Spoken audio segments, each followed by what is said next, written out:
பார்த்துக் கொண்டிருப்பது 24 நியூஸ் தமிழ். வேளாங்கண்ணியில் நடைபெற்ற சிலம்பு போட்டியில் கலந்து கொள்வதற்காக வந்த திண்டுக்கல் மாவட்டத்தைச் சேர்ந்த 2 மாணவர்கள் கடலில் மூழ்கி உயிரிழப்பு. ஒருவர் நாகை அரசு மருத்துவமனையில் சிகிச்சை.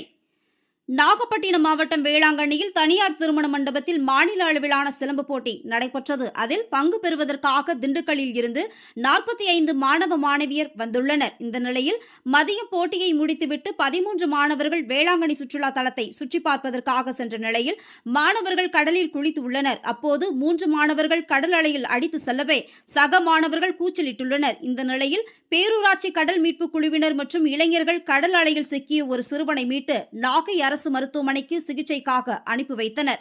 மேலும் 2 மாணவர்களை தேடும் பணியில் ஈடுபட்டது. திண்டுக்கல் மாவட்டம் Silukkuvarpatti Vivekananda matric higher secondary school 6ஆம் வகுப்பு மாணவர் இறந்த நிலையில் கரை ஒதுங்கினார்.